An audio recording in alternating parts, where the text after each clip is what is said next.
नमस्ते दोस्तों, मैं हूं आपका अपना पुणेकर भाऊ और स्वागत है मेरे YouTube चैनल पर, जहां हम इतिहास की गलियों में भटकते हैं, उन वीरों की कहानियां सुनाते हैं जिन्होंने अपने खून पसीने से इस धरती का गौरव बढ़ाया। आज हम बात करेंगे एक ऐसे योद्धा की जिसके नाम से दुश्मन कांपते थे, जिसके शरीर पर 80 से ज्यादा घाव थे, एक आंख, एक हाथ और एक पैर खोने के बावजूद जिसने कभी हार नहीं मानी।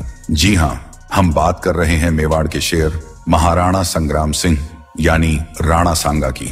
दोस्तों, राणा सांगा का जन्म हुआ था 12 अप्रैल 1482 को मेवाड़ के चित्तौड़ दुर्ग में। उनका पूरा नाम था महाराणा संग्राम सिंह। उनके पिता थे राणा रायमल, जो सिसोदिया राजवंश के शासक थे, और माता थी रानी रत्न कुंवर, जो एक चौहान राजकुमारी थी। राणा सांगा राणा रायमल के सबसे छोटे बेटे थे और उनके 3 बड़े भाई थे, पृथ्वीराज, जयमल और राज सिंह। लेकिन दोस्तों, क्या आप जानते हैं, राणा सांगा के लिए मेवाड़ का सिंहासन हासिल करना इतना आसान नहीं था। उनके बड़े भाई पृथ्वीराज बेहद योग्य और युद्ध कुशल थे। मेवाड़ के गद्दी की दौड़ में पृथ्वीराज सबसे आगे थे, लेकिन नियति को कुछ और ही मंजूर था। दोस्तों, पृथ्वीराज और राणा सांगा के बीच तनाव बढ़ता गया। एक बार तो पृथ्वीराज ने गुस्से में आकर राणा सांगा की एक आंख फोड़ दी, ताकि वो कभी गद्दी के लायक न रहें, थोड़ा रुकें। लेकिन राणा सांगा का हौसला ऐसा था कि इस आघात ने उन्हें और मजबूत बना दिया। राणा रायमल की मृत्यु के बाद 1508 में कई उथल पुथल के बाद आखिरकार राणा सांगा मेवाड़ के महाराणा बने। उस समय उनकी उम्र थी मात्र 27 साल। और यहाँ से शुरू होता है एक ऐसे शासक का सफर जिसने मेवाड़ को नई ऊंचाइयों तक पहुंचाया। राणा सांगा के शासनकाल में मेवाड़ अपनी समृद्धि और शक्ति के चरम पर था। उन्होंने न सिर्फ मेवाड़ को मजबूत किया, बल्कि राजपूताना के बिखरे हुए कबीलों को एकजुट किया। उनकी कूटनीति और वैवाहिक गठबंधनों ने राजपूतों को एक नई ताकत दी। दोस्तों, राणा सांगा को बाबर ने अपने बाबरनामा में लिखा कि राणा सांगा ने अपनी तलवार और साहस से हिंदुस्तान के एक बड़े हिस्से पर कब्जा कर लिया था। इतना ही नहीं, राणा सांगा को उस समय का सबसे शक्तिशाली हिंदू राजा माना जाता था, जो दिल्ली के लोधी सुल्तानों, मालवा और गुजरात के सुल्तानों के लिए एक बड़ा खतरा बन चुके थे। उनके शासन में मेवाड़ का विस्तार हुआ। उन्होंने वर्तमान राजस्थान, मध्य प्रदेश, हरियाणा, उत्तरी गुजरात और सिंध के कुछ हिस्सों को अपने साम्राज्य में शामिल किया। इतना ही नहीं, उन्होंने मालवा में 1305 के बाद पहली बार राजपूत शासन को पुनः स्थापित किया। सबसे बड़ी बात, राणा सांगा ने हिंदुओं पर लगने वाला जजिया कर हटा दिया, जो मुस्लिम शासकों ने लगाया था। ये था उनका धर्म और न्याय के प्रति समर्पण। 1517 में दिल्ली का सुल्तान था इब्राहिम लोदी, जो राजपूतों की बढ़ती ताकत से परेशान था। उसने मेवाड़ पर हमला करने की योजना बनाई, लेकिन राणा सांगा ने उसे खातोली के मैदान में रोका। इस युद्ध में राणा सांगा की सेना ने लोदी की सेना को धूल चटा दी। लोदी का एक राजकुमार कैद कर लिया गया, लेकिन इस युद्ध में राणा सांगा को भारी कीमत चुकानी पड़ी। एक तलवार के वार से उनकी एक भुजा कट गई और एक तीर ने उनके पैर को लंगड़ा कर दिया। लेकिन क्या राणा सांगा रुके? नहीं, वो फिर से उठे और अपनी तलवार को और तेज किया।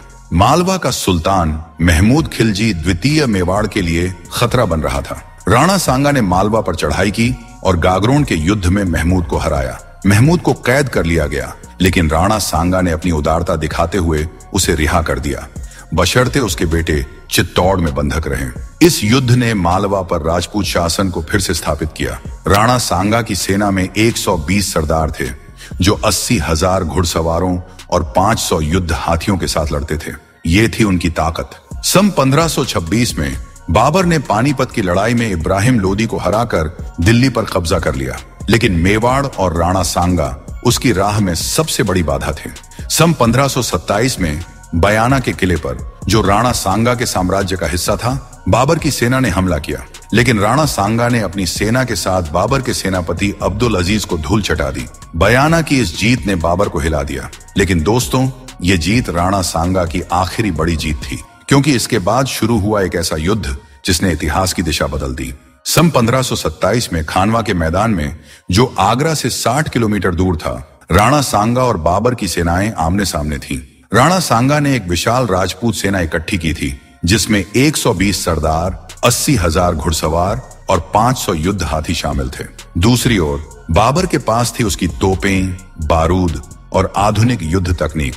बाबर ने इस युद्ध को जिहाद घोषित कर दिया और अपनी सेना को प्रेरित करने के लिए शराब की बोतलें तोड़ दी। लेकिन राणा सांगा के लिए यह युद्ध था अपनी मातृभूमि की रक्षा का। युद्ध शुरू हुआ। राजपूतों ने पूरी ताकत से हमला किया, लेकिन बाबर की तोपों और बारूद ने राजपूत सेना को भारी नुकसान पहुंचाया।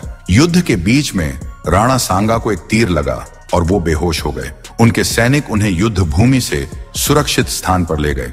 लेकिन दोस्तों, युद्ध हारने का मतलब ये नहीं कि राणा सांगा हार गए। उनकी सेना ने आखिरी सांस तक लड़ाई लड़ी, लेकिन बाबर की तकनीक और कुछ राजपूत सरदारों की गद्दारी ने इस युद्ध का रुख बदल दिया। खानवा की हार ने मेवाड़ को हिला दिया और बाबर का मुगल साम्राज्य भारत में स्थापित हो गया। राणा सांगा सिर्फ एक योद्धा ही नहीं, बल्कि एक आदर्श राजा और परिवार वाले भी थे। उनकी पत्नी थी रानी कर्णावती, जिन्होंने मेवाड़ की रक्षा में उनका साथ दिया। राणा सांगा के 4 बेटे थे, भोजराज, रत्न सिंह द्वितीय, विक्रमादित्य सिंह और उदय सिंह द्वितीय। उदय सिंह द्वितीय ही बाद में मेवाड़ के शासक बने और महाराणा प्रताप के पिता थे। राणा सांगा का अपने परिवार के प्रति प्रेम और उनकी उदारता ने उन्हें जनता का प्रिय बनाया। उन्होंने अपने शासन काल में मेवाड़ की संस्कृति और कला को भी बढ़ावा दिया। खानवा की लड़ाई के बाद राणा सांगा को बसवा, दौसा ले जाया गया, जहां वो होश में आए। उन्होंने बाबर को हराने की शपथ ली और फिर से सेना इकट्ठी करने की योजना बनाई। लेकिन 30 जनवरी 1528 को इरिच गांव में उनकी अचानक मृत्यु हो गई। लेकिन दोस्तों, यहाँ एक रहस्य है।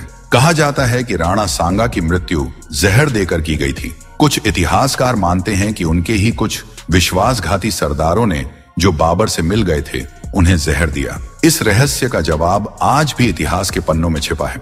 राणा सांगा सिर्फ मेवाड़ के राजा नहीं थे, वो थे हिंदुस्तान के अंतिम स्वतंत्र हिंदू सम्राट, जिन्होंने एक विशाल साम्राज्य पर शासन किया। उनके साहस और बलिदान ने राजपूतों को प्रेरित किया। बाबर ने उन्हें हिंदुस्तान का सबसे महान राजा कहा और मुगल इतिहासकार अब्दुल कादिर बदायूनी ने उन्हें पृथ्वीराज चौहान के साथ सबसे वीर राजपूत बताया। राणा सांगा की कहानी हमें सिखाती है कि सच्चा योद्धा वही है जो हार के बाद भी उठ खड़ा होता है। उनके शरीर पर 80 घाव, 1 आंख, 1 हाथ और 1 लंगड़ा पैर, फिर भी वो रणभूमि में डटे रहे। दोस्तों, राणा सांगा की कहानी हमें सिखाती है कि साहस और बलिदान कभी व्यर्थ नहीं जाते। उनकी विरासत आज भी मेवाड़ के कण कण में बसी है। अगर आपको ये कहानी पसंद आई तो इस वीडियो को लाइक करें, कमेंट में बताएं कि राणा सांगा का कौन सा किस्सा आपको सबसे ज्यादा प्रेरित करता है। और हाँ, मेरे चैनल को सब्सक्राइब करना न भूलें, ताकि आप इतिहास की ऐसी ही रोमांचक कहानियां सुन सकें। पुणेकर भाऊ की तरफ से जय हिंद, जय मेवाड़। फिर मिलते हैं एक नई कहानी के साथ।